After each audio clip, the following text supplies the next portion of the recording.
I don't know. Hello, ladies and gentlemen. Welcome to Panel, the show about comics and everything pertaining to. I'm Spin Dash. With me tonight is the Space Chief.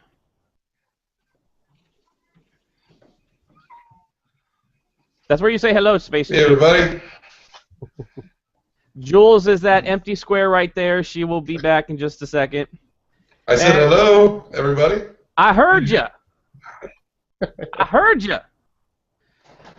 And tonight, our special guest on with us tonight, he is the author of The Adventures of Arrow Girl. I was wondering why you were waiting. I think you have a delay.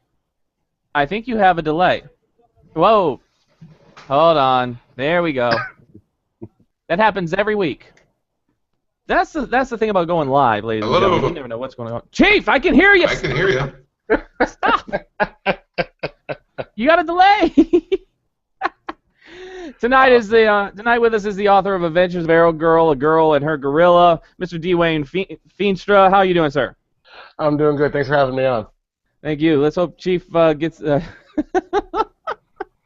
Oh man, this is gonna be. Oh, he'll be back. He's just checking the thing. Remember, you can tweet along with us at Spin-Review or at Spin-P2P. You could also leave comments right there on the YouTube page. We'll be answering your questions. Jules is back with us. Hi. Sorry, my daughter's at a sleepover, and they called saying that she was upset. So we'll see how. Was this her first sleepover? It's her first one.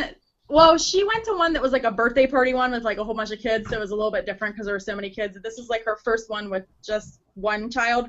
She's had them here before, and we do like a whole bunch of crazy fun stuff. So just wait till at like 2 o'clock in the morning. You're gonna get a call that they're scared and they want you to come pick them up. Mm-hmm. Yeah, I think that's what it is because she was getting ready for bed and she said she was crying. So I was like, oh, okay, well I can come get her if you need me. So they'll let me know, I guess, but. She's going to might be. for the next 2 hours and get her after the show. She's got to work around your schedule. Yeah. It happens. Like, she wouldn't even talk on the phone, so I don't know like what's up. But sorry about that. No, it's all good. We've been talking. You missed it. Chief was having a bad delay, so he's fixing his stuff. Oh, okay. Literally a bad delay. But we've done introductions. Sir, give us a quick rundown of Arrow Girl. Arrow Girl is simply about the story of a young girl who's training to be a superhero and is dealt a large tragedy and how she overcomes it. I always, with Twitter being a limited thing, I always say it's the story of a girl with a jetpack and a superpowered gorilla. But really, that's just the headline for it. But really, the story is about just a girl dealing with loss. She just happens to be a superhero, and it's part of the background, but it's just a story of how you deal with, changes in your life, especially at a young age. And what you do when what you thought your life was going to be is just changed drastically right in front of your eyes. This is the story of a girl who cried a river and drowned the whole world. Chief, you're back, buddy. Are you good now? I don't know. Can you hear me at all? Yeah, I can hear you. Can you hear me now? Because I'm talking live right now. Yes, I can hear you. Okay, there was a bad delay earlier, man. Yeah, I know. That's why I hung up and I called back in. That's okay. Don't hang up on me. I thought you were breaking up with me. It was awkward. There were tears and everything. It was weird on the air, man. I had to write my diary and everything, man. I knew that would happen. You knew. So I had to get back right away. I know. Where were we? Where did we leave off, Finn? We're on question 1. Okay. Now, you have one issue out, and the second issue is now at Kickstarter, correct? That is correct. We're Kickstarter right now. I think there's like 12 or 11 days left in the Kickstarter. Awesome. So go support it. Get on it, people. Get out there and give some money. I'm pretty sure if you're on Twitter and you've mentioned the words all ages comics, you've probably gotten a tweet from me in the last 2 weeks, and I apologize if I harassed you. But there's no joke. I've probably sent out 100 to 200 messages a day to people I don't talk to normally. I search for people who are talking about something that they might like my book. I'm like, hey, you like Lumberjanes? You might dig this. You like My Little Pony? You might like this. You like, Bee and whatever? You might like this. You like Sailor Moon? Hey, this is right up your alley. That's how we met, Chief and Jules. That's how we met. Exactly. Yeah, luckily, like I said, I've only had maybe 1 or 2 people who've told me off. Everyone else has been like, "Oh, thanks, not really my thing. Oh, thanks, I'll check it out." So far, a lot of people they like what they see, but I'm just hoping more people pledge. Yeah, we were actually talking before we got on the show that the artwork is just fantastic. The artwork is spectacular in every sense of the word. Oh yeah, it is ridiculous how good Oxer is. He's like, I don't know how, like, what I did in a previous creative life to get the team I have on this book, but yeah, Oxer, his art, Juan on his coloring, even Adam with his lettering and his sound effects, it's too good of a book for me to have written. It's someone else should be writing this book. I just happen to be the guy just hitching onto their train, and it happened to work out well for me. But yeah, the art is unbelievable. Yeah. I agree. It kind of reminded me a little bit like the way the Bravest Warriors is done, and it's kind of a little, it's an all-ages comic, but it is really well drawn and well colored. The colors are really bright. It's a really cool comic. Yeah, it is a lot different than what I originally envisioned for the book in my head when I was writing it. This is not what I had in my head for what it was going to look like. Because when I first started, it was more an older Buffy the Vampire Slayer type vibe. What I was going for, more like 16, 17, more realistic. It's still going to be fun, but not like cartoony is almost like the bad word, but so animated. But like I said, I found Oxer, I saw his art, and all of a sudden everything just clicked and it went up to 11. It's better than I could have imagined. And is that, but the Buffy wanting to be kind of like Buffy, that's how you kind of came with a female lead character for it? Well, really, the story it has a very complicated origin. Like any good comic book hero, the origin is very complicated. Where I first came up with the idea was probably, I'd say, about 7 or 8 years ago at the San Diego Comic-Con. I was sitting waiting in line for Hall H with my older brother, and we were just throwing out like pitches to like 70s and 80s TV shows, but to make them into comic books. So we just ran like Starsky and Hutch, but in Atlantis, something like that. and I threw out, I threw out BJ and the Bear, but in my head, BJ and the Bear was actually Any Which Way But Loose, the Clint Eastwood with the orangutan thing. Yeah. I had Any Which Way But Loose, but in space. So I had like a space superhero with a monkey with a jetpack on. That was like the pitch. I was like, oh, how funny. And we just kind of went back and forth for a while. And then maybe like a year later, Shadowline did their create a superheroine contest. That was like really big, and it was a big old cluster F by the time it was done. And so that came along, and I decided, well, let me see if I can use any of my, because I always have like pitches, little short stories that I do. I was like, well, let me see if I can get one. And I really liked the monkey with a jetpack was just a cool visual to me. So I started writing it with the girl being a superhero. But like, you know what? It didn't flow. It didn't work right. So I was like, well, let me flip it. Let's give the girl the jetpack and the monkey the superpowers, and let the fun reign from there. And then it just kind of all spun that way. How she became the lead. I mean, I'm happy the way it is. It's a better story than it's like my whole life. The story's getting better, and it's from outside influences. It's not me. So I'm like, thank you, Karma, for evolving the story in front of my eyes for me. Chief, do you remember Chief in Battlestar Galactica? What was Boxy's little like monkey thing that he had? Do you remember? It was yeah, I do. I had the action figure of it. Oh man. Because you're talking about like BJ and the Bear and all those things. That made me think of the original Battlestar Galactica with a male Starbuck, and Boxy with his little thing. What the frack was that? I keep thinking it's like Widget or some name like that. I can't remember what it was called. I had the action figure though. To Google. To the Google machines. Let's see. We no longer have to remember things because we have the Google machines. You know what? That's funny you were mentioning that today. I was talking with the guy at work today about that because I don't know if anybody. This is not comic related, but I don't know if anybody has seen the new way that they're teaching kids to do math. I am a substitute teacher. Yes, we do Common Core all the time now. Yeah. I'm sorry. When I first saw that, it took me 2 hours to figure out what the heck it was. Oh, tell me about it.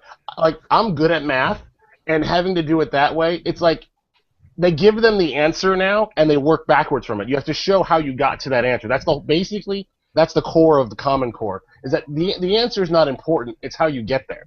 So they give you the answers, and they teach them like 3 or 4 different ways to get to the answer. It's a headache. It's like, oh. I feel sorry for the future of NASA. Oh, you don't need to get that number right for the rocket launcher, the right amount of fuel. Just show your work. Exactly. So yeah, I have already said. I have said. My daughter. She starts school this year. I'm gonna teach her when they give her like a really big like a math problem like 325 minus 212. Mm-hmm. Everything is gonna because it's you're supposed to go to like the next easiest number, right? Yeah, you kind of break it down incrementally into easier things. Yeah. Every increment is going to be 1.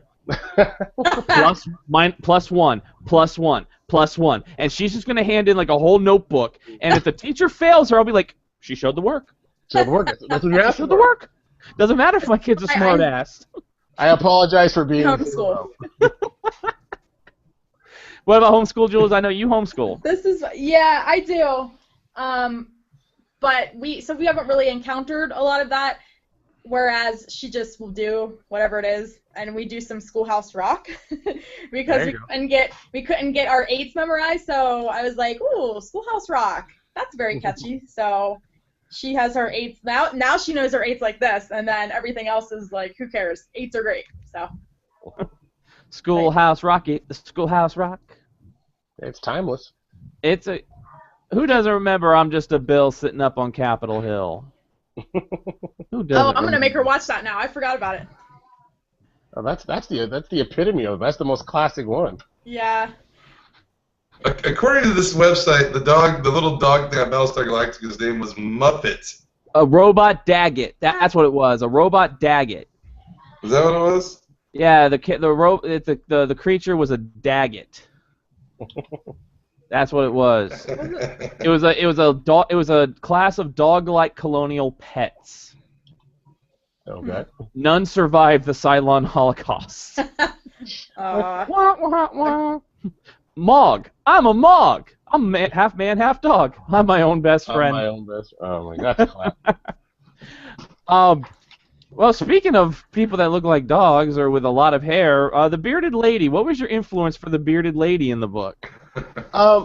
That was I was trying to think of almost, I don't want to say cheesy or campy, but old like silver golden age villains that Batman and Superman used to fight, and you flip through those books and everyone fought a circus team at one point or another. It was like a rite of passage for a superhero. So I'm like, well, we're gonna open up and we're gonna fight circus people because they're already a little creepy, a little villainous anyway. Because come on, circus folk, you can't trust them. They're like carnies with the small hands. So yeah, we just went. I immediately thought Circus of Crime when I saw it.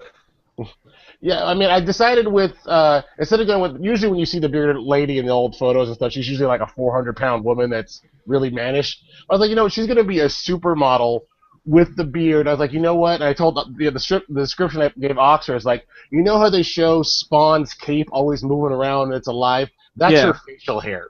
So her facial hair is almost alive on its own. So when she's normal, she has like, a regular, mountain man-y beard. But when it's like battle mode, it's like it goes boom, it all flows out there and it's all like tentacles and all sorts of crazy stuff. And he did an unbelievable job. It was, like I said, it was better than what I was expecting for him. It's like even like the sound effect that Adam added with like the splurch sound when it was all coming out of her face. Like, yeah, I guess that would be the sound of hair pouring out of someone's face really, really fast. Yeah, I saw that. I was like, it works. Yeah. But it's funny because my daughter, when she saw that scene, because we read the comic, she said that it reminded her of there's this Powerpuff Girls episode with Sedusa, and so she's like Medusa with the hair, and so, like, she's awesome, and she like fights with her hair, so she's like tying people up with her hair and everything, and she's like, that's just like Sedusa. So she's excited because we like Sedusa, even though she's a villain. She's pretty cool. Well, villains are sometimes cooler than the heroes. They're a little edgier. Yeah, I love Darth Vader, anyone? I mean, look at Quilt Man. Quilt Man is cooler than Batman. Crazy cool. I have every issue of Arrow Girl because I've written all 4 issues. Every issue I introduce a new hero, at least one new hero, and at least one new villain in every issue. Oh, nice. So like next issue 2, we meet not in costume. We meet Crimson Mist and Bandit. They're kind of like my Batman and Robin, kind of like Shadow-ish almost. If you kind of mix Shadow, Batman and Robin, and Green Hornet and Kato all together, that's what I kind of went with them. And then the villain, I can't remember the name of the villain is, no, it's not the Evil Muppets. That's issue 3. I'd have to look at the script, but yeah. And we have evil Muppets in issue 3, like Elmo and Big Bird and Snuffleupagus. We have an evil puppet master. So yeah, we always try to build the world. I've been a big fan of Kurt Busiek and Astro City, and his books are so rich with the history, and so much of the history we don't even know. The characters would just talk about things that have happened, or like something like that'd be the Crisis on Infinite Earth is like one panel in his book, because that's not what the story's about, but it just shows, hey, this is what happened. So I'm kind of trying to do that where every issue I'll have the characters mention things that happen, like big events. And one of the backup stories that we have with Battlejack and Dirk Manning, they mention the Shadow Wars. And it's like, it's just one line, and I mentioned the Shadow Wars, and something happened with Dirk Manning and the Shadow Wars, but that's all there is to it. But it just hints at a larger and bigger world that's been around forever. Because a lot of times when you read comic books, it's like it's the first time everyone's experienced anything, and I'm going for, no, this world's been around for, like as long as our world's been. So stuff has happened. It's not new to them. They're not shocked by anything. Nice. Well, okay. I got yelled at because after we read the first issue, my daughter said, where's issue 2? And I said, well, we have to wait for the Kickstarter, and then we will get issue 2, and then we'll have to, like she everything's like now, it has to happen right now. So she wanted to see what happened, because the panel at the end of the first issue is like, leave us hanging. We don't know what's gonna happen. I've got quite a few emails and some Twitter comments from people wanting to know what that last panel, that last page, what it really meant. And some people are like, oh, you didn't, because it's not like, well, because he's holding the dad. Like, well, is the dad unconscious? Is the dad really dead? Is the dad inside the gorilla now? Is like one of a Disney movie where the dad's gonna be stuck in the gorilla? It's gonna be like hijinks and shenanigans, all that kind of stuff. So, I mean, like, I've never buried the lead on it. It's always been about this girl losing her father. So we actually have a scene that I wrote into issue 2 where Arrow Girl first really has a conversation with Jack Jack. I mean, he's a gorilla. He doesn't talk, so it's kind of her talking at him. But she has that conversation where she's like, for a moment, she thinks it might be her dad, because the gorilla disappears at the end of issue 1. Issue 2 happens a couple days later, and all of a sudden the gorilla's at her window. So how did this gorilla know where she lived? And I kind of explained that the way the transfer of the battle spirit happened, that the dad didn't necessarily transfer into the gorilla, but like flashes of things in his head, his last thoughts are kind of imprinted in the gorilla. So his last thoughts were going to be of his daughter, his wife, and his home. So that gorilla knows where the house is. He knows that these people don't know who they are, but they are important. So he goes to find them. So it's just really, I mean, the way Oxter's drawn it, it's like she's talking to him, and it's like that cool Spider-Man thing where Spider-Man's eyes change depending on his emotions. So her goggles are her eyes. Yeah. Her goggles are changing as you've seen her get sadder and sadder as she's realizing my dad's really, really gone. And she kind of breaks down in tears because she's finally accepted. She went from that angry place to now she's accepted that her dad's gone. And she just cries. And there's a really cool shot. I think it showed up on Bleeding Cool where the gorilla gives her a big old massive hug to try to make her feel better. It's a really cute little image that Oxter did, and it just really encapsulates that moment where she's kind of hit the rock bottom, and now she can start moving up. She's accepted her dad is gone, but now what does she do with her life? Aww. As long as Tim Curry doesn't show up and tell her about the lost city of Zinj, and your gorilla must lead us to the lost city of Zinj. Hey, don't spoil the second volume, okay? Jeez. Michael Crichton already wrote that second volume.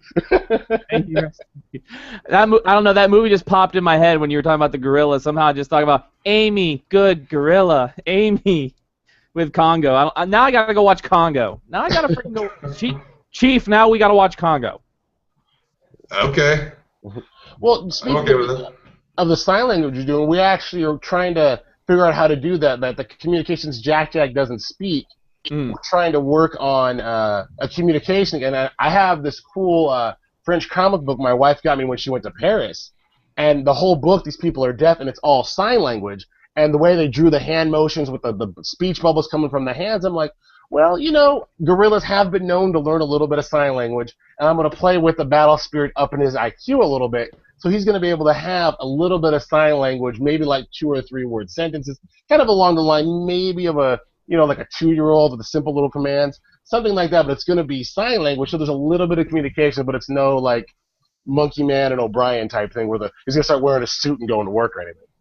It's not like Detective Simeon or anything like that. It is not Captain. Coco the Gorilla, I think, knows like 400 words or something. So, or over 400 words. That's about as much I know. So, but it's I know a few more than 400.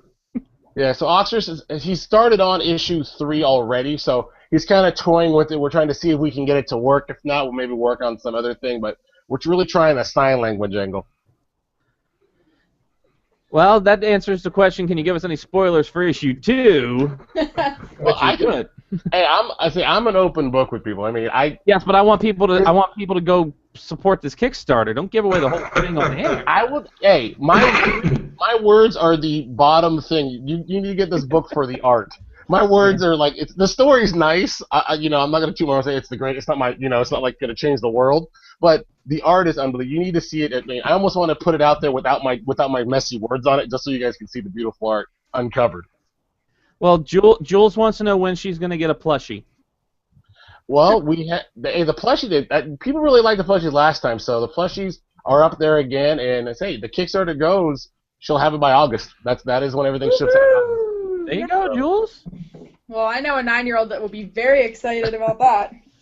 Yeah, I got some pictures from my friends. Yeah, with the little kids playing with their plushies and stuff like that. So it was surprisingly popular for the last time. So I was really happy because we have that one. And then the one that I'm hoping people, I really like is the Jetpack drawstring backpacks we're doing this time. I think those are really cool. I kind of want the Kickstarter to succeed. Even if it doesn't, I'll probably just order myself one just to have it because I think it looks really cool. Oh, yeah. I was considering that level. I wanted to do a big level, but I had to do just what I could. So I had to kind of budget because I try to support as many Kickstarters as I think will be that I'm going to like. And so I just have to budget out a little bit for this one, a little bit for this one, a little bit for this one. Yeah. That is the bad thing about Kickstarter. We're I have all my different friends do it. I'm like, oh sure, $5 here, $15 there. Cool, yeah, thanks for supporting me. And all of a sudden they all end at the same time. Why are there $250 out of my bank account? What happened? Oh, I backed 15 Kickstarters. That's what happened. Because it's 30 days later, so you forget. Pledge on the first day. You pledge on the first day, and then 31 days later, it comes out, and you're like, wait, what is this? Whatever amount? I don't remember. And then you're like, oh. Yeah, that happened to me. I supported a card game Kickstarter, and I totally forgot about it, and a month down the road, $34 was on my account. I was like, where does this money go? That's why it's that's why you need to be. Yeah, it was those guys. You do it like eBay. You wait till 50 seconds left on the clock, and then you donate, so you know what you're given, but you know. Yeah, but that theory stresses out creators like me when we're waiting for everyone to donate, and you're waiting for the last darn minute. I'm like, come on, just give me $15 now. Because that's what I get all the time. Oh, I'm going to donate after payday. I'm like, unless your payday's after the Kickstarter, go ahead and donate now. It's not going to take it out. It's like I guess people don't seem to know that it doesn't happen right away. I have to keep telling people, it's the 17th. As long as you have the money there, by the 17th, it's golden. Don't worry about it. Unless you're reading Rainbow, and then an hour in, you're completely funded. Reading Rainbow. It was what? Less than a day. It was $1 million or something. It was, yeah. It's funny. The last time I did my Kickstarter, it was around the Veronica Mars one, and now I'm doing this one with the Reading Rainbow, and I'm like, I'm struggling to get my money. And I can watch their screen, and every 2 seconds, my entire Kickstarter goes up. There's another book for me. Yeah. Oh. Because I went on, and as I was going on, it was going up, and I was like, oh my goodness, that is amazing. I did a podcast during the Veronica Mars thing. We were almost live talking about as we were going. Look, every couple minutes, oh, hey, it's up another $50,000. I think it went up $300,000 in the hour we recorded. I was like, oh, you know how many comics we can make with that much money? Yeah, my comic store guy was all over that Kickstarter. I was like, was Veronica Mars really that popular that it got? Well, was that popular? Why did it get canceled? Well, you know what, Joss Whedon, you've been talking about a Spike movie since Buffy and Angel went off the air. Get on frickin' Kickstarter, and we can have that Spike movie the fans have been clamoring for. Yeah, that's true.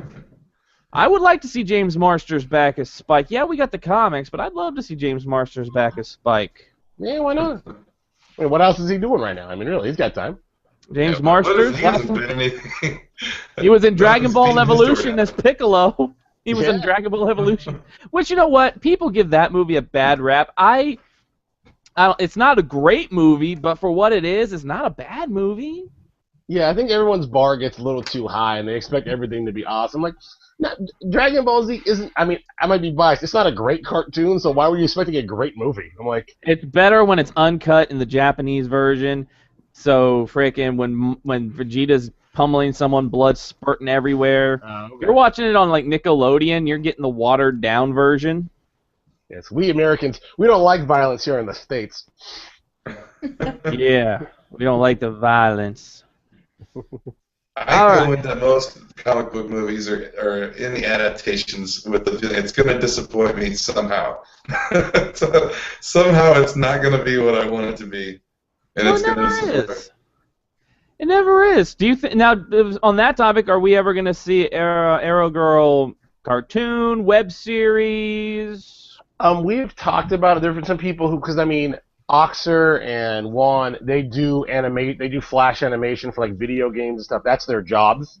Uh-huh. So that's why it has the look of animation. And if you have been a Kickstarter backer, or you follow me on Twitter, you've seen some of the images I put up for the backup story that Cesar Vergara is drawing, and his pictures, the pages that he's given me, they look like animated movie stills. It's ridiculous how they look. It's unbelievable. And like I love these guys I'm working with. They're all from Mexico. They're talented, and they're just damn too young. I mean, I'm 34, and they're like 22. I'm like, how are you this good at what you do when you're that age? But yeah, since they do anime, we've talked about how much it would cost to animate the first issue or one of the scenes. So, depending on like when it was all done, like the plan, like, oh, we'll kickstart all 4 issues or get it to where it's popular enough, and maybe we'll kickstart an animated thing because Oxter and the creative team that's behind the book can do the actual animation for a cartoon. So wouldn't I gotta have to outhouse it to somebody else or whatever? It would be the guys who've already done it, and so it's there. And I know the dollar amounts, and it's more than making a comic book. So if I can make the comic books, then just maybe we'll do the cartoon. I would love to see it. I think the source material, I mean, what I have planned for it, I think it works out really well as a cartoon. It's very the way I write. Like if you guys could, I mean, I could show people like my scripts are not very. I write Marvel style, I guess is what it's kind of called, where you write the plot, the scenes and stuff, then the art kind of happens. But it's more of a hybrid. It's almost like I'm writing a stage play where I'll write, here's the scene, here's the emotions, here's the dialogue, and then Oxter kind of draws around that, and then the dialogue kind of moves depending on how much space he needs for each panel, and sometimes I'll tweak dialogue depending on what he's drawn. So it's really collaborative how we do it. So the way I write it, it's almost where it could be drawn as a movie, where it's actually with motion. So I would love to see it. Fantastic. And as I tell everyone when they say they would love to see that, if you ever need a voice actor, I am available. Okay, hey. I think you'd make a great bearded lady. Oh, that'd be awesome. And I would play it with my real voice. You would have that supermodel, but then he'd be like, "Hey, how you doing? Exactly. So How you doing?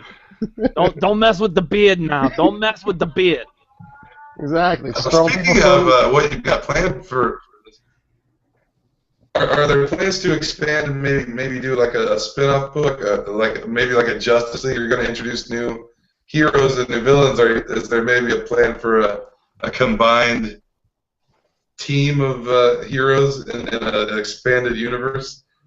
Well, yeah. I mean, in the book, they're in the. We'll give it a little tease for issue 4, where when Chimera's plan is finally actually put into action and the city's in peril, in those type of situations, the Justice League or the Avengers show up, and I do the line saying, well, the Sovereignty is what I call them. They're they're in another dimension right now, so they're not here. So we call on a bunch of old teen heroes, the comics, that kind of thing.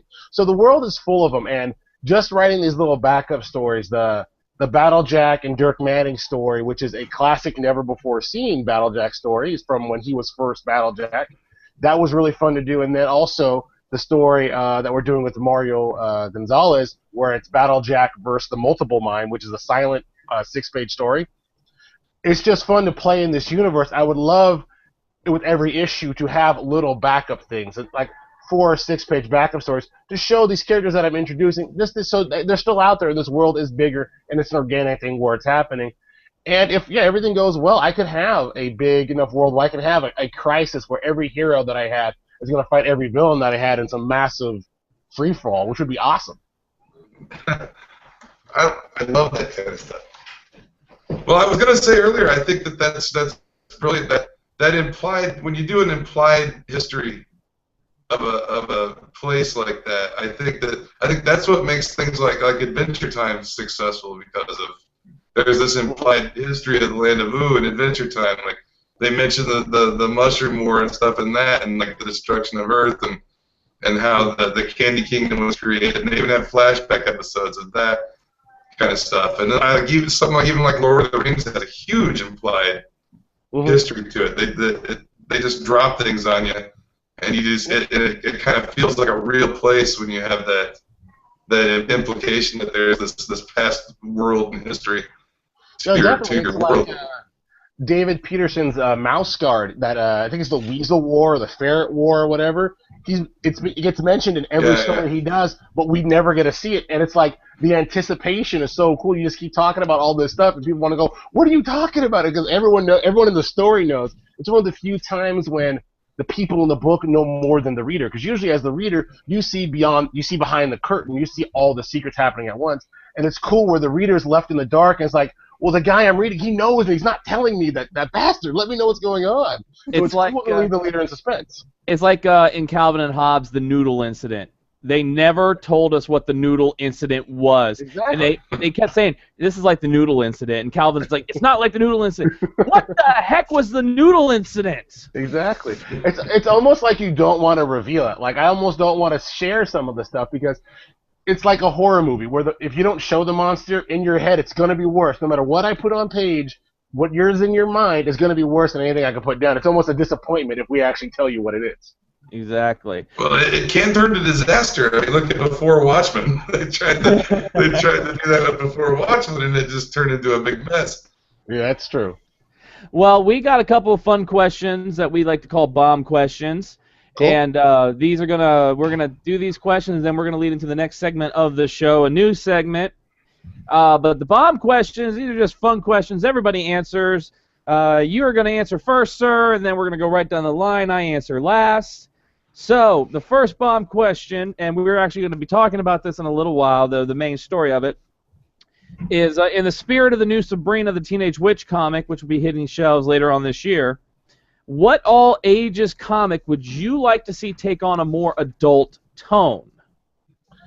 I would say for me, I would definitely go the Mega Man comic, but kind of make it Blade Runner-y, where it's a very dark, where the parts he's taking is for survival in this war type thing. I could see something like Mega Man with a very more mature look at it, instead of it being fun. Oh, he's got scissor hands now. It's like a very dark, he's ripping limbs off of people, almost a Frankensteinian type thing. That's what I would like to see. That would be dark and creepy. I actually get that comic every time it comes out, so I would like to see that too. The covers of the last couple, because they're doing a crossover with it's Mega Man X. Uh-huh. Some of those covers have been pretty dark, so it's kind of cool. Chief, I think I already know your answer, but what all ages book do you want to see? Well, I can't say Frank Castle like I normally. I answer everything with Frank Castle, but since that won't work for this, I will say we talked about this the other day. And I think me and Jules were kind of on the same page with it when we were discussing the agenda. But I would like to see an Adventure Time, more grown up kind of Adventure Time, but like the prehistory, kind of like the Marceline Simon / Ice King days, like the 1,000 years ago or whatever, when the world just ended, and they did one flashback episode of that on the cartoon. Yeah. But I would kind of like to see that. I cried on that. Are you talking about the one where Marceline was just little? Where she was a little girl? Yeah, and they're and she gets sick. And I can't even talk about it. I'll start crying. Yeah. I love Simon / Ice King so much. But yeah, I would love to see that. I'm a huge Adventure Time fan, so that's I don't want to steal your answer, but that would be my answer. But also, I love Samurai Jack, and Samurai Jack is pretty, like, even the cartoon, they don't really show, like, him, like, beheading people and stuff. Mhm. So maybe a Samurai Jack comic where he just, like, goes crazy and kills everybody would be would be fun. But Like a Marvel Ronin book or something. With yeah, he Samurai just Jack. like he's good, but he just like kills everybody, kind of like Dexterish. Like okay. he kills bad guys.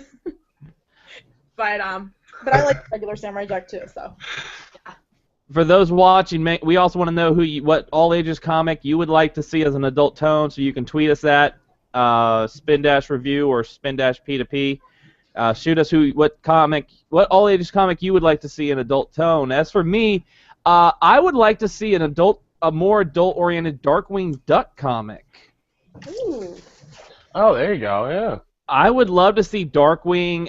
They did a little bit of that kind of in the cartoon with Dark Warrior Duck, where he became more darker after the death of Goslin. But I would love to see a more older, like more adult, dark tone Darkwing, where he's actually more like a Batman character, where he is beating the snot out of everybody, and it's a little less humorous. It's more, dark tone. And that meant all the Disney comics. Give me a more adult, dark tone Disney comic. So you want like the Duck Knight Returns then? Yes, that was a good storyline. The Darkwing Duck. The That was a Darkwing good- Returns. That was a good. No, that was actually that was in the comic. Was that the comic? The Duck Knight Returns. I believe That was- so. They did that, and they had their Crisis on Infinite Earth thing too. That comic Yeah. was freaking unbelievable. The dark. I'll tell you what. I am a big. I didn't read those. You got to get it. I am a big supporter of bringing back the Disney afternoon. And I mean, yeah. like, the original Disney afternoon. I want DuckTales. I want Chip and Dale. I want Gummy Bears, Tailspin, and Darkwing Duck. Anything that came after that, maybe you could throw in Goof Troop, Mm-hmm. but you can leave Bonkers out of it. Well, they are making a live action Gummy Bears and Chip and Dale movie, so you're gonna get that in a few years. Oh, I have not heard of that. Yeah, it's one of those things. I heard some rumors. You check IMDb, there's people attached to it, so it's taken with a grain of salt. But I've heard different things. That Chip and Dale and then the Gummy Bears are supposed to be coming out.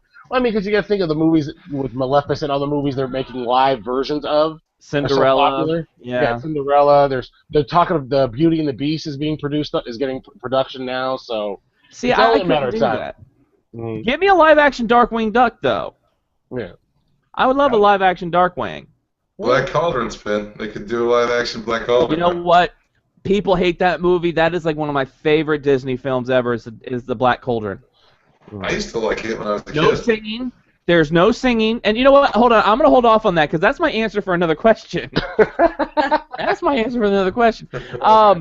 So let us know what all ages comic you would like to do. Tweet us at Spin-P2P or Spin-Review. We're monitoring the Twitter feeds. Just let us know what all ages comic you would like to see.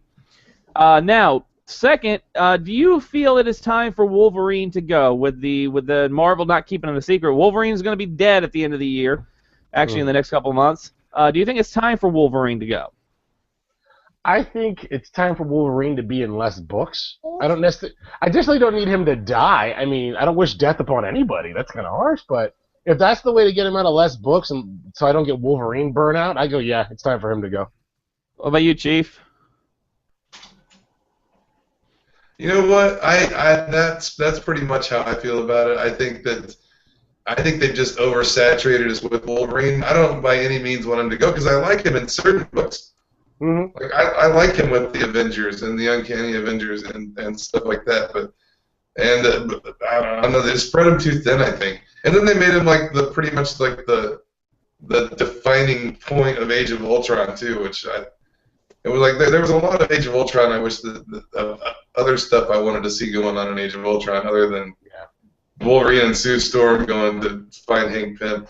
But And Wolverine I don't really want to see him die, but I could use a lot less of him. That's my 2 cents. Jules? He'll be back anyway. Yeah, you will. 6 months. That's what I'm thinking. We all know I love Wolverine, and I kind of feel like maybe if he does, then they'll bring him back and just give me one really compelling, solid Wolverine book that I'm just gonna love and just rave about forever. I don't know. I feel bad that he's gonna die though, because I really like him. So I feel Savage Wolverine too. That Frank Cho run. That was that's what got me started on Wolverine, and I wish it still would have been that creative team through the whole thing. But I'm behind on Savage Wolverine. When it got to like the Prohibition storyline with like him and Prohibition, yeah. I just kind of like it got to the bottom of my stack, so I'm like, okay. You know, and Origin 2, I don't think was as strong as Origin 1, but I feel Marvel should have kept it under wraps a little more than letting it out to the public. Hey, Wolverine's gonna be dead. Yeah, that's kind of weird that they'd say it so far ahead of time. I mean, if it would have been like, if it would have hit us, like, you know, it was kind of like when Damian died in Batman Incorporated. They chose the one Batman book that wasn't selling like the other ones to kill off Damian Wayne. And a lot of people didn't know they were going to kill Damian, and then all of a sudden the New Yorker puts out, hey, Damian's going to die, and it became one of like the highest selling issues of that month. But I think Marvel... That wasn't intentional by DC. They didn't tell anybody. I don't think so. Somebody found out, right? Right. Or did Morrison just tell people he was doing that? I don't know. Morrison, I don't know. He could have. But I feel they should have kept it under wraps. You know, Wolverine will be back. He's everybody's favorite character anyway. He'll be back in some way, shape, or form. Mm-hmm. So that's my thoughts on it. Do you think it's time for Wolverine to go, or do you want him to stay? Let us know. Spin Dash Review, Spin Dash B2P. Say again? Do you think they were building? They seem to be making him a more accessible character for like the last year or so, with the Jubilee issue where he bought her the house and then he like loses his healing factor and you felt bad for him because he felt fear for the first time that he could die, and they've made him this more endearing guy for like the last year and a half, and now they're just gonna kill him. Well, a few years ago they had the Wolverine in Hell storyline. Yeah, so that's why when they say he's dying, I'm like, is it going to be one of those cheesy thing, almost like what they're doing with Nightwing, where Dick Grayson's dead, and now he's just Grayson Super Spy? Is he going to be like Logan for for Department H or whatever, doing spy stuff under the radar? No more Wolverine. Logan, Agent of Sword. So exactly, they're going to do something like that. Where I would be surprised if they do kill him if he's gone for more than 6 months. Wolverine, the Herald of Galactus. That would be. See, then you have my money right there, my friend. All right. Well, Slot kept Peter Parker dead for a really long time, longer than anybody thought. Yeah. So who knows? But his body was still kicking. I mean, if I'm talking like if they killed off Peter, I want Spider-Man to not exist. If Spider-Man would not have existed in any form for 2 years or however long Superior Spider-Man was going, that'd be impressive. We still had Peter Parker Spider-Man. It was a different guy behind the steering wheel. If they switched out Wolverine and put Daken in his body, well, they had that Dark Wolverine book, so they could do something like that. I'm talking if they actually had him gone, I would respect the cojones to drop something like that and let him be gone for like 2 years. Give him the Barry Allen treatment. Respect, yeah, Barry Allen, and respect the Barry Allen 28-year timeline. That's what I want. If that's dead. Dead is when you're gone for people's lifetimes, okay? Yeah, right. I don't know. I mean, Doc Ock as Spidey was pretty cool. I mean, Doc Ock as Spidey was pretty cool. As I hold up my Superior Spider-Man action figure. Oh, it was great. I loved everything Dan Slott does, but I'm saying I don't consider Peter Parker being dead when his body's still running around having sex with small people. Hey, we had Blue Ghost Pete in his tattoo She is like one of my favorite characters now. I love Anna Maria Marconi. She is like one of my... I like her more than... I will say it on air. I like her more than Mary Jane. Well, she was developed more than Mary. Mary Jane's been like the same like 2 or 3 notes for 50 years. This chick was new. Yeah. Trying to see... Where did I put that thing? And how many times can you say, Tiger and Jackpot before we start rolling our eyes? Oh, you mean like she says in this issue right here, in Spider-Man, in Amazing Spider-Man number 42? Wow. With the classic I have one of those panel. too, but it's not mine. Yeah, that's I nice. have to send it to Pedro. Yeah, I know. I still have to send first appearance of Gwen Stacy to Pedro. Very cool. I've got that one though. It's mine. I know. I wanted it. You know what, Chief? If you find another one of those, let me know. First electric. When I come up there, Chief, we're going to that antique mall. We're gonna go do some antique mall madness or antique mall antics. We're gonna. I found that old Patsy Walker book there. I said that the other night on this. I did a podcast the other night on Talk Nerdy to Me. They said, "What's your favorite Avenger?" And everybody was like saying an Avenger from the movies, like Hawkeye. And I was like, Patsy Walker, Hellcat. Yeah. Then I was like, the Black Knight. And then I think finally I said, you know what? I'm just gonna say I love Shang-Chi. Black Knight. I love Shang-Chi. All right. So, do you think Wolverine should be gone or dead? Let us know. And finally, the last bomb question before we get into the next part. With movies like Maleficent focusing on villains, which villain would you want to see have a point of view movie? And I mean point of view movie as in it's from their point of view, not the other type of point of view movie, you people with your dirty, sick minds. Keep that trash off my show! For me, I am a huge Peter Pan fan, so I would love to see a Hook movie. I mean, I know they did Hook with Dustin Hoffman, which was a fun movie, but a movie from his perspective about this pirate with his crew being harassed by this impish boy who can fly and how he got to that point. I know there's talk they're doing a Peter Pan prequel-y type thing. I don't know if that's what they're going for it, but I would love to see how Hook got to that point, how he got to Neverland, why he hates Peter Pan, and the whole we never see his hand getting cut off. I think that would be a cool end scene for a Hook movie, him laying there with his hand cut off as Peter Pan flies away laughing at him like a true villain. See, I couldn't watch that because Once Upon a Time has just like ruined it for me. Yeah, that was it. I kind of have my Hook there, but if I had to, I'd want to see. They can go ahead and cast Hook from Once Upon a Time in that movie. He does a good job. I ain't gonna lie, he's a good Hook. Oh, definitely.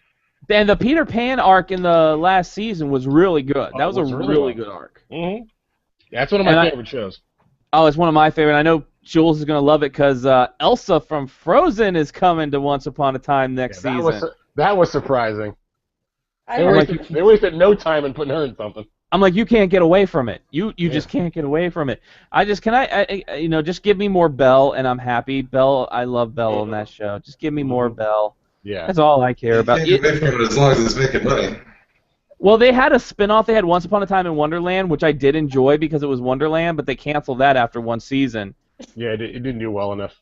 But they're bringing the Knave over to the main series, though. He's going to come over to the main series. Oh, that's good.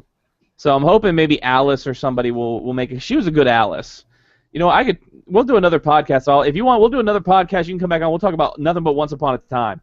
Oh, there you go. I do love that show. I'll admit it. Once Upon a Time cast.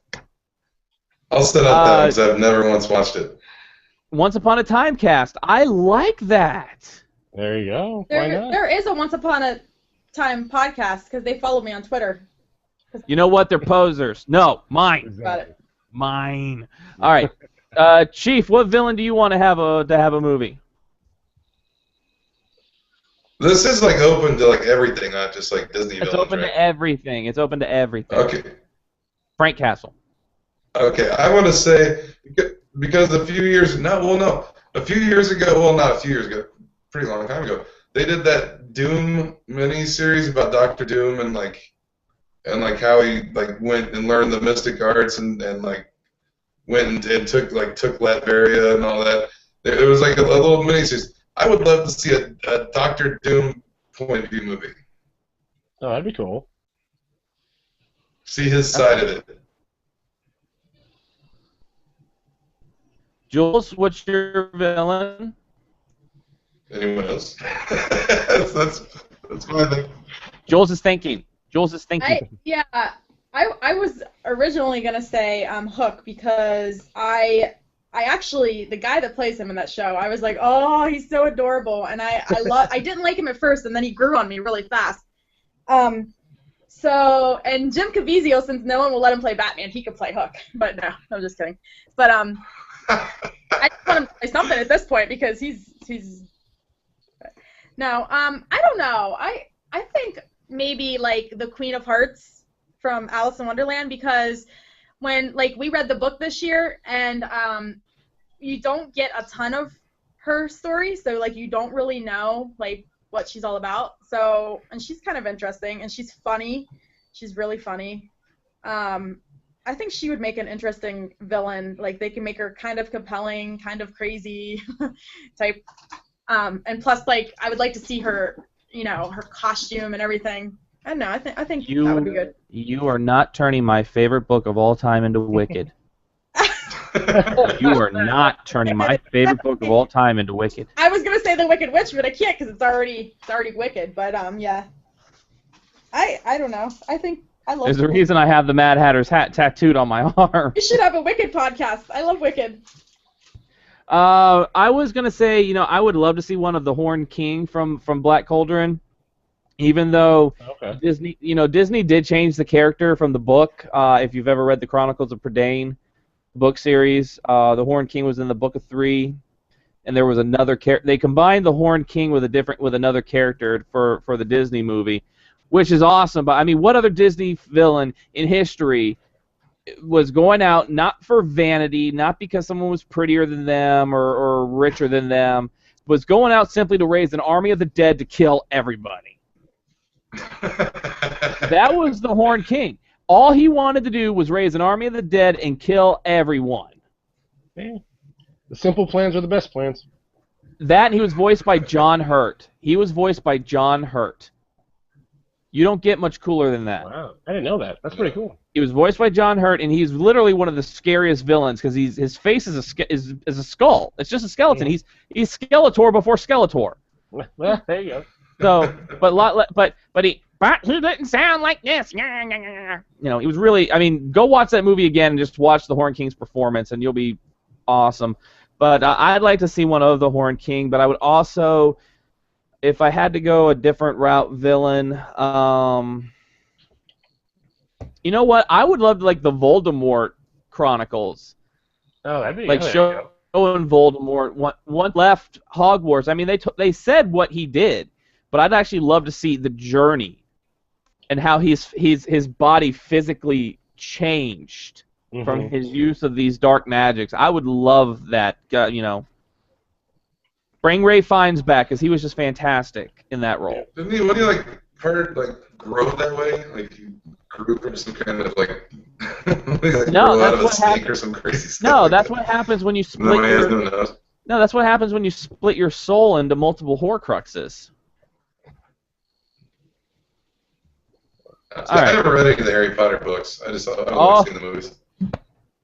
Oh, you hear that, Elizabeth? I'm coming to join you, honey. Oh, dummy didn't read the books, Elizabeth. Dummy didn't read it. Oh, okay. All right. Well, that is. Hey man, I've read everything from Tolkien. So, man. You're lucky I just don't rail on Harry Potter and J.K. Rowling. I'm just keeping my mouth shut over here. We are not talking about railing J.K. Rowling on my show. All right. Well, sir, you said you had no problem staying with us for a little extra talk on comics and what's new in the world of comics, right? I will. I love me some comics. Let's talk. All right. Well, first we want to talk about, it was announced Josh Brolin is Thanos. So thoughts on Josh Brolin as Thanos? I would say Anybody. I'm good with, okay. I'm good with it. I mean, I was wondering who they're going to go with. I mean, he definitely has the jaw for it. So, I mean, that's one thing they're not going to have to CGI. So that's going to be cool. And I think he has a voice that carries a little bit of gravitas towards it. So I think he'll do good. I mean, I want to see. I mean, we saw that one little preview of him. I assume they're going to motion capture. That seems to be the thing nowadays to see how he moves around. But yeah, I mean, I don't know how much of a role he's going to be playing in these movies. So I don't expect a world-shattering performance. But I'm okay with it. I'm almost thinking it's going to be. I mean, first of all, it should help him redeem himself for Jonah Hex. Mm-hmm. Yeah, that was.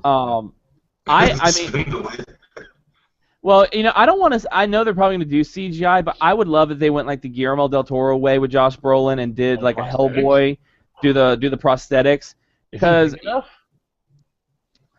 well, it's either going to be that or he's going to provide the voice, and Andy Serkis is going to be doing the physical motion capture. That's true.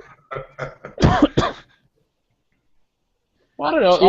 All those Ninja Turtles did their own motion captioning, so I mean, why not? He could just throw on a little suit with a little fuzzy tennis balls and walk around.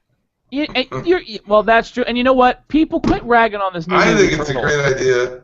I think when you told me Arnold could be Thanos, my heart sank. Mm-hmm. Yeah. There was a rumor that Arnold was going to be Thanos. I've got to delay again. Yeah, you do. I'm gonna call back in. Hold on. All right, call back in. We'll be here talking. I didn't hear that Schwarzenegger rumor. That would have been bad. Yeah, there was some. It was like the day before Brolin was announced. There was a rumor that Arnold was going to play. There was a rumor that they were looking at Arnold, and I was just like, "What puns is he going to make in this one?" Exactly. Yeah. What killed the dinosaurs? The Ice Age. What about you, Jules? I know you would have loved Jim Caviezel to play Thanos. Yeah, he needs to play something. I thought it was a good choice. I haven't seen him in a ton of stuff, but I love Thanos so much. So, I think it's gonna be good. I love everything. I'm always like, oh, this is gonna be the best movie ever, best thing ever, best actor ever. But I don't know.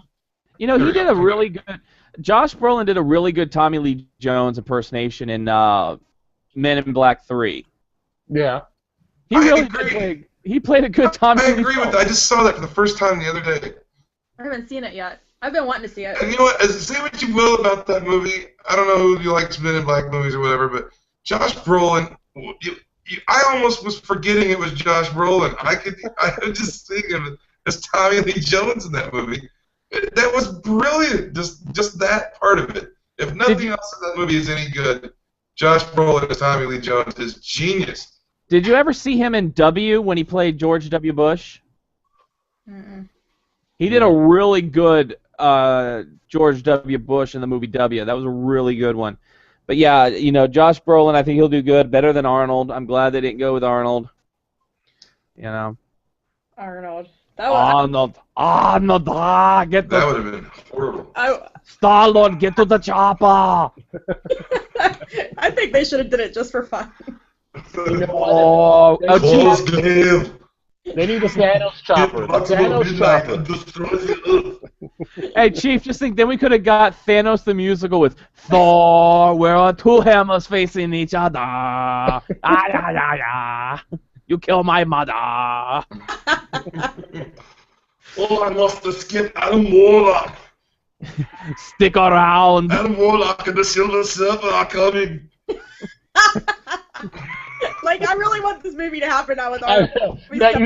You're selling me on Arnold. I think you're doing the opposite of what you want. I'm starting to really lean towards Arnold now. That's what I'm saying. I want to watch it now. Hey, Thanos, what is best in life? What is best in life? Crush your enemies, see them driven before you, and gather all the Infinity Gems.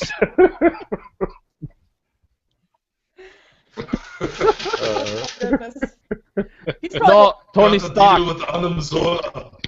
No, Avengers, you misunderstand Thanos. Thanos doesn't want to rule Earth. He just wants to be governor of California. Is he still governor? Because that no.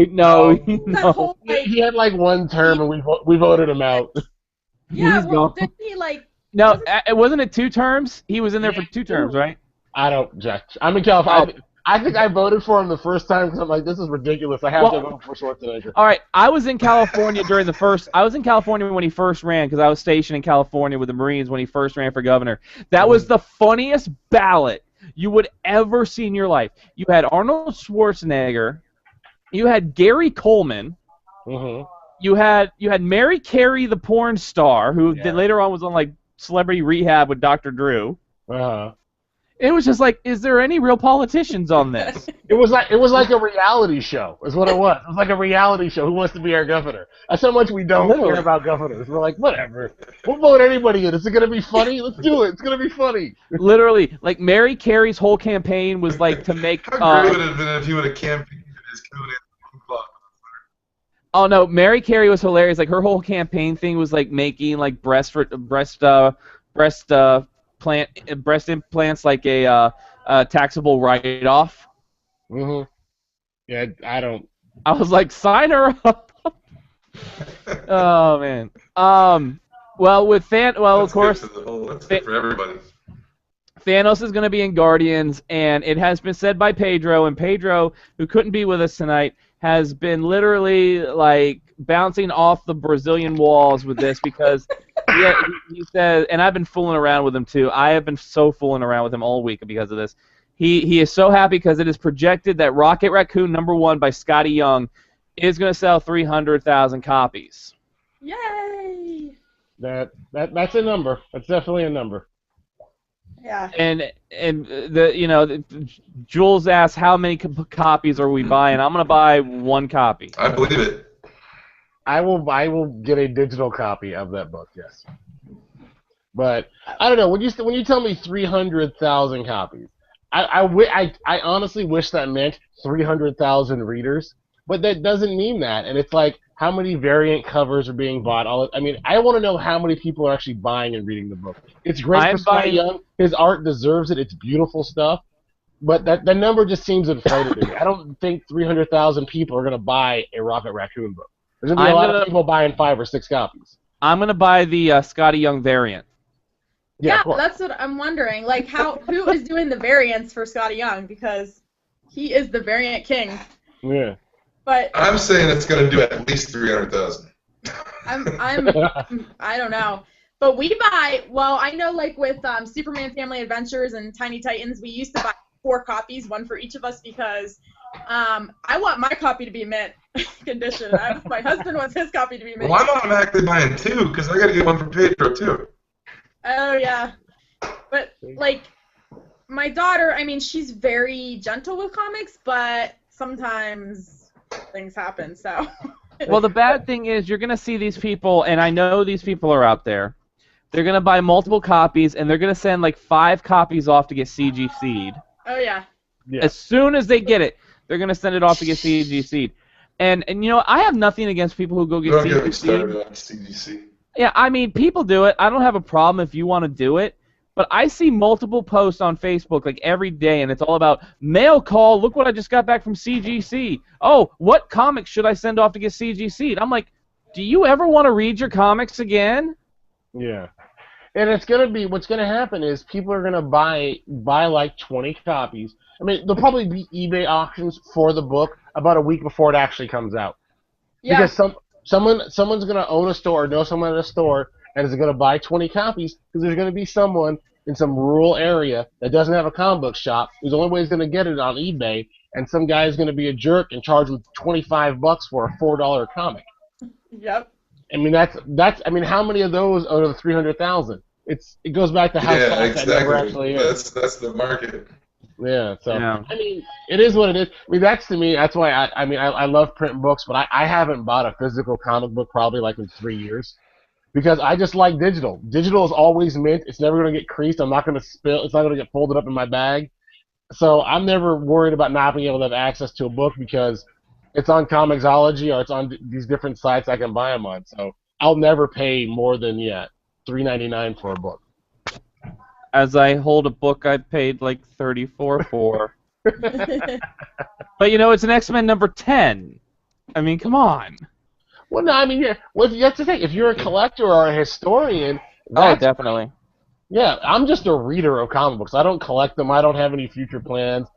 I read my books and then I get rid of. I delete them off my device. Once I read a story, maybe once or twice, I'm not one to really go back and read X-Men 57 for the 15th time because it was so great. Let's see. I got 50. I say, if you bring out X-Men 57, X-Men 57. Shut your front door. That is awesome. X-Men 57, right here. June. 12 cents. X-Men 57. See? Funny. Hey, Jules, wait a minute, Jules, this is kind of like when we first started the show. Every time Jules would ever mention a comic book, when we first started doing this show a year ago, Yeah. Jules would mention all these comic books, and Chief and I would be like, oh, wait, we have it right here. Oh, wait, you mean this one right here? X-Men 57 right there. That is awesome. I don't have any with me right here. I always have... All of them are locked up in that closet over there behind me. But I do have this. I have something kind of cool just doing. Well, I do always have have this. my... I just got the other day. Yeah, that's cool. Strange Tales number 131. It's got a Steve Ditko Doctor Strange story in it. Well, a Steve Ditko drawn Doctor Strange story in it. Well, I picked this up the other day, just off topic. This is an Amazing Spider-Man All that 19. kind of stuff. This is the death of Like, Captain if you're going to get CGC, I say keep it to, like, your goal page.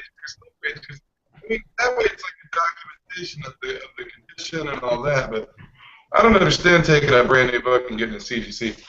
Well, it's like the guy I saw on Facebook. I don't understand this guy.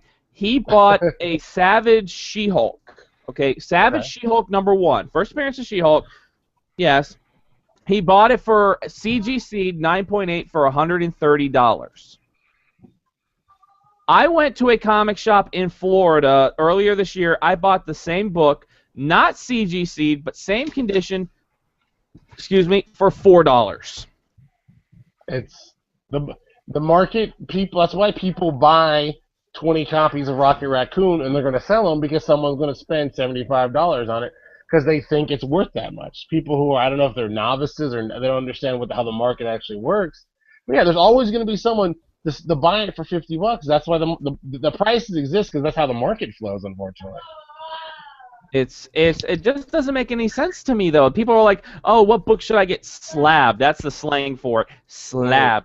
And I just want to put back to all of them, why? First and foremost, you're spending money to get this book in case that you'll never be able to read again. You are paying money, and the older the book, the more money you are paying. Not to mention you're paying shipping cost to get it to CGC. You're spending more money than you would have just letting it sit in a long box.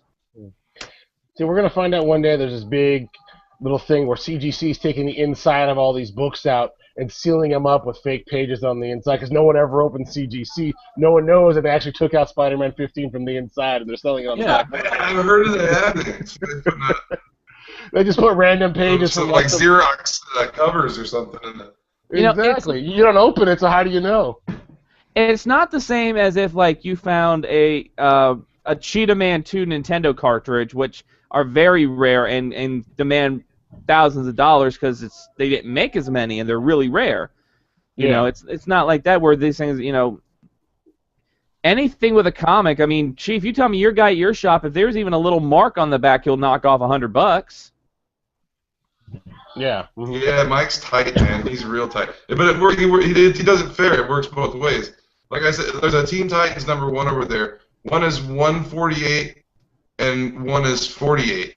And I looked at them both, and the one for $48 seemingly is in better condition than the one for $148. And I said, "What's the difference in these two books?" And he's like, "I don't know. Let me look." And he couldn't even tell looking at the front. He pulled the one out for $48 and goes, "Oh, there's a tiny pinpoint water spot right there." So he knocked $100 off of the book for that. And I thought, that's crazy. Well, switching gears. So, I mean, it's fair though. I like that. I like that. I mean, he might, if you go in there to sell something to him, he might not be happy with what you're getting. But I mean, if you're buying books, I mean, you're getting a fair deal too, because he's not jacking them up. He's going by the guide, and he's very, very picky about it. Right. Well, switching gears here, we talked before the show. We did a little bit about Afterlife with Archie before the show. So with the success of Afterlife with Archie, which I have to admit revitalized Archie in a big way this year with Afterlife. Archie has now announced that they are bringing out the chilling adventures of Sabrina, which will be a more adult horror-themed Sabrina the Teenage Witch storyline with her dealing with like the Necronomicon and demons. I'm just gonna say I can't wait. That book is already on my pull list. I am ready. Oh yeah, I would agree. It's language text allowed in these books? Huh? Witch sex? This book has actually like language and dude, sex Afterlife allowed. They with allowed to Archie. swear. Afterlife with Archie deals with they have a lesbian couple in Afterlife with Archie. I have no clue what's going on with Cheryl Blossom and her twin brother. I don't even know. I don't even know if I want to go that realm. But and of course you got Kevin Keller, like the first openly gay character in Archie, who I think was up for an Eisner Award this year, or they won an Eisner. Yeah. So I don't know, Chief. We may see Sabrina in raunchy witch sex. Jeez, that would be. I don't know. That would be surprising. But you know what? Why not? It's the Archie books. They are. People can like make fun of it because it's Archie, but Archie's the one that's almost leading the pack. They're the ones with the openly gay characters. They are introducing that disabled girl in the. I think it's coming up. I forget what her name is, but she's coming up, and wherever you want to be the head of the curve, Archie is 2 steps ahead of everything we're reading in the quote unquote mainstream comics. Archie did it last year, so it's pretty great. Archie's good books. Archie's good books. I mean, I was looking up. It's been mentioned on the show many times. It's been my answer for bomb questions a lot. I like Josie and the Pussycats. I ain't gonna lie. I've got Josie comics. I have old Archie Josie comics. I looked up a first appearance of Josie comic. That thing was like $799 on eBay. That's more than a lot of Marvel first appearances on eBay. Yeah. So I wouldn't pay that for it though. No, I'm not going to pay for it though, Chief. That's why we're going to go to that antique mall. But I don't know. I'm all for Sabrina, who's going to be dealing with the Necronomicon. Jules, what do you think? Yeah. I'm excited for it. I'm gonna buy it. I don't know if my husband will read it. He might. But we added Archie to our pool like about 2 months ago. I'm really behind, but my daughter and husband have been reading all of the Archie titles except for Afterlife. But I'm excited for it. I mean, I don't know. I think it's gonna be good. I mean, everything Archie puts out that I've ever read has been solid. So I think it's going to be good. I can't wait. Now, why couldn't they have let Melissa Joan Hart deal with the Necronomicon? That would have been the greatest episode ever. It would have been better than... Rip her to pieces. Well, it would have been better than later seasons where her aunt's left and, now she's living with Punky Brewster in some beach house. Hey, they were in college, okay? She had to go to college. With Punky Brewster. Sabrina went to college with Punky Brewster. See, I wish they would have said it was Punky Brewster, because that would have been an awesome crossover. They probably would have got more readers. Don't even try to fake it. It's Punky Brewster. As long as it wasn't Punky Brewster from the cartoon show with that little, weird, alien bear thing. Oh, yeah. Glomer. Yeah, why not? She's got magic powers. Bring Glomer over. Why not? Oh, that would have been great. Have Glomer. Salem and Glomer having, a party in the house. Exactly. It writes itself, people. Well, it does. Right now in the hub, there's a new Sabrina cartoon on the hub. It's like The Secret Life of Sabrina or something like that. Mm-hmm. And Ashley Tisdale is the voice. I'm like, first of all, if anybody's Sabrina, it's got to be it's either Melissa Joan Hart or her younger sister. Second of all, let's bring. I've got to. You know what, Chief? I'll talk about this offline because I don't want anybody to steal my idea for this. I have a way to bring Archie to television. If it's not a One Tree Hill type show, I'm not gonna watch. Oh no, not a One Tree Hill. But I don't want any of these people watching stealing my idea. Trademark. And lastly, there has been a rumor going around. There's no founding thing to this rumor yet that we know of, but it's been getting a lot of traction. And if I'm late to the party, if it's already been squashed, let us know. But Fantastic Four, there's been a lot of rumors going around that Marvel wants to cancel Fantastic Four because of the new reboot movie that's coming out. And I don't. First of all, I don't think I've ever seen a comic book movie have so much controversy around it, or backlash, and support at the same time as this new Fantastic Four reboot. You know what? For the rumor, it honestly wouldn't surprise me if they did some kind of weird thing where they changed the name of the book. Because in the Ultimate Fantastic Four book, they're the Future Foundation now, and they already had the FF book that was the Future Foundation, and maybe Marvel doesn't want to give free publicity to Fox, and they will for that time. They know when the movie's coming out, and if you're reading the books, there's all this stuff where they're in court and all this kind of stuff is kind of happening, where I could see them not being allowed to be the Fantastic Four and maybe just be the Future Foundation and go a different angle away from what they plan on doing in the movies, just to spite them. I mean, people are spiteful with hundreds of $millions on the line because it's good business for Marvel to make that movie fail so they can get the property back. So I can see them looking at it beyond just our comic books, because our comics are like nickels and dimes to the billions of dollars these movies can make. So if they can screw us over on comic books to be able to get the movie franchise back, even helps just a little bit, I could see that happening. Yeah, it's kind of messed up though. Like, I know we were talking before. We were like, we don't care what you do with the movies, but leave our comics alone. Yeah. Like, they just rebooted it. Like, I don't know. Like, I like the Fantastic Four, so I want to read it, and it just seems messed up that we have to suffer. Well, I do wonder how much of this is stemming from the casting choice of Johnny Storm. What do you mean? The changing of the character's ethnicity, the changing of his relationship with Sue Storm. I want to know if that had anything to play into these rumors being started. I don't know. If it was a Marvel Studio movie, I could see them trying to do some sort of drastic shakeup to make it match up a little bit better. But because it's a Fox production, I don't think what they're doing in that movie is gonna make them change anything drastically in the universe. Like, I don't see they're not gonna do the Lois Lane treatment and Johnny Storm's gonna wake up being black one day. You know, I don't see them doing that. All right. How about you, Chief? I know you on offline. You have been pretty vocal about the Fantastic Four. Well, here's the thing that I don't like. I don't care what color they make any of the characters. They can make them whatever color you want. I don't like the changing of the backstory.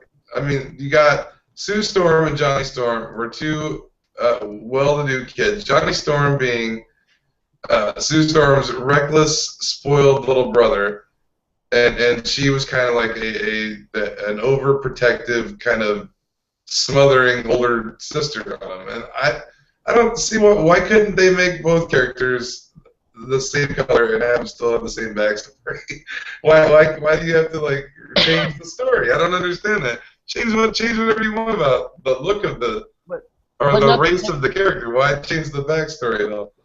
Yeah, but what says any part of the backstory is going to change? It's still that exact same dynamic that you like. Is still he's adopted. Well, he's adopted now, so yeah, but he has a different upbringing, he has a different background. If he was how much older is Sue than Johnny? Like, what, 5 or 6 years? If Johnny Storm's adopted when Sue is 6 and he's adopted as a baby or whatever the story is going to be, he's still going to be her little brother his entire life and her entire life.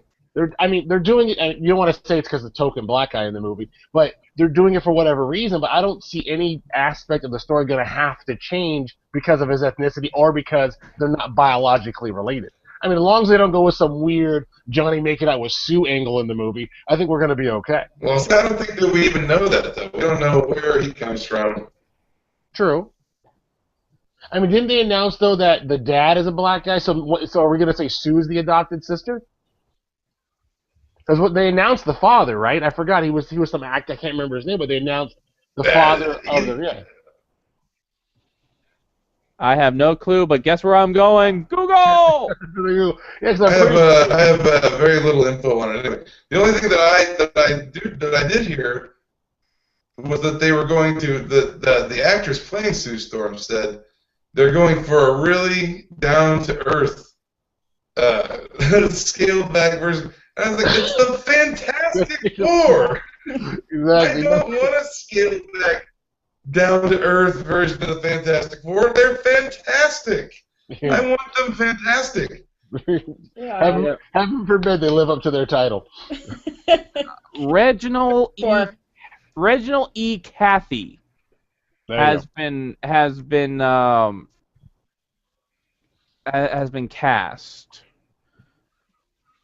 And yes, it is. He is black. Yes. So maybe they're gonna throw everyone for the loop, and Sue's gonna be the adopted kid or something. That's just because everyone's all saying, "Oh, you can't have a blood, the mix." I'm like, I just hope it's not a stereotype, ridiculous. Just let's throw this black guy in the show and make a stereotype and just make it just completely ridiculous. I really hope it's not that. I have said I'd give it a chance. I will go see it and watch it, but I'm really hoping that they do it justice. Don't screw it up. Well, it's just the thing that this is the movie that has had. There's been just so much back and forth on YouTube, on Facebook, on Twitter. So much people saying, "Oh, don't you even say anything about the character?" Don't and other people saying, "What are you talking about?"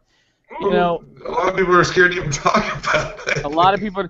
I didn't touch that subject for a very long time, and I'm not yay or nay anything on it. I just basically asked, do you think that all these things that people are saying, all these things that have been going on with the back and forth of the public, causing any issues? I'm gonna go see the movie. If I like it, I like it. If I don't, I don't. I'll be telling. I liked Jessica Alba and Chris Evans. You can't have Chris Evans as Johnny Storm now. He's Cap, but. Oh, he's Cap. Yeah. But you know what? Jim Caviezel duels as Johnny Storm. Jim Caviezel. Jim Caviezel. Take an old Kirby Fantastic Four and just do that as the movie. It's that simple to me. I don't know. Maybe I don't know what I'm talking about. I'm not savvy with film or whatever. But just take an old Kirby Stan Lee arc and make that into a movie. Yeah. Well, that works for me. Well, didn't they announce that the villain in this one's going to be the Mole Man because they already casted that the guy who was the leader in the Hulk movie is going to be the Mole Man? I think I heard something about the Mole Man. I've heard something, but I haven't gotten anything definite. Toby Kebbell has been cast as Dr. Doom. Yeah. So he will be in that film, and I can't wait because I want to see how he does because he's also going to be in the Warcraft movie, and I'm excited for the Warcraft movie. But and Charles Churchio on Twitter. Who wants to buy my comics? I don't want anymore. Just go ahead and send a list to panel to panel of what comics you're getting rid of, and we will see what we can do. You never know. You may have something we want. Send us a list. You don't want your comics anymore, man? Send it. Hey, we'll take them off your hands. Are they like free? You put hashtag eBay takes too long. All right. Well, that'll just about do it for us. So real quick, D-White, tell us when is the Kickstarter over, and where can people pick up the first issue of Arrow Girl? You can't see the Kickstarter is over June 17th. So I don't know when people are listening to this into the future or not, but June 17th is when it ends. Let me look over. I was just looking at it a second ago because I'm obsessive. We are at 2288. I need to get to 4200. So we got a bit to go. It's looking a little, bleaker and bleaker every minute, but I am keeping my hope optimistic that a lot of people are going to wait till the last minute to surprise me with some cool, awesome present. They're doing my method. Exactly, waiting for the last minute, trying to get the best deal on a package. Maybe I'll slash my prices. But if you want, 11 days, people. I've seen Kickstarters do that at the end, start slashing prices on like original art or something. So in theory, I don't know. If I get desperate enough, who knows? But to get the book, if you want to get it in print, you can go to Indie Planet. They have it there. You can get it in English or in Spanish because the book is offered in 2 different languages. If you want to get it online and pay for it, you can also go to Indie Planet. You can go to Drive Through Comics. But if you want to get issue 1 for free, you can hit me up on the Twitter, on the Facebook. You could email me, and I will send you issue 1 for free. So the Twitter is my name, Dwayne Feenstra. Facebook's the same thing. You could email Adventures of Arrow Girl, all one word, at Gmail. That's AERO, not ARROW. And I will send you the PDF of issue 1 in either language, so you can check it out. And if you like it, support issue 2. So, like I said, I've never had any delusions of making any money at all on this book. It's just a story I kind of want to get out there after the first issue was successful. So if I have to give away number 1 for free to get number 2, and then if I have to give away 1 and 2 for free to get number 3, that's what I'm going to do because it's about getting the book out. So yeah, you check it out there. Like I said, we have a lot of cool back rewards. We got metal trading cards that you can get. We have the stuffed Jack Jacks. We got the drawstring jetpack backpacks. Someone bought the Joel Gomez original art, the Joel Mulvey original art. I'm going to post that probably tomorrow because he's sending me the PDF tonight, so you can bid on that. We have a really cool all-in-one package where you can get everything. You get the cards, the mini prints, the Jack, the jetpack for like $75. So that's a lot of merch for not a lot of money. You definitely go there. If you want a direct link to the Kickstarter, it's bit.ly with the little slashy dealy bob. Arrow Girl, capital A, E-R-O, capital G, I-R-L, 2. I'll send you straight to the Kickstarter link, or just go to Kickstarter, put Arrow Girl in there. I'm the only one that's done a book with that title. You'll see my first one that was successful, and you'll see the second one that's ongoing. Go ahead and, pledge away. If someone's sitting there with $2,000 they don't need, go ahead and pledge, and I'll love you forever. But, yeah, share. Like, if you get a PDF and you don't have to ask, you can share it. I tell everybody, if I send you the PDF, share it with the world. Let everybody read it. If they want to enjoy it, because I'm sure the book's already been torrented. It's probably somewhere. If I go to Pirate Bay, I could probably find my book. So it's not like you can't find my book for free anyway. This way you're getting it from me. And, I generally thank people for sharing my book. If you think it's good enough that someone's niece might like it, that to me is a better compliment than actually buying my book. If you don't buy it and you never support number 2, but you say, my niece might like number 1, that's great. If you get one more kid to read, that's all I'm asking for. Getting the book made is nice, but kids reading is the important thing. Excellent. Nice. All right. So with Excellent. Great attitude. So go support this, everybody. Yeah. Thank you.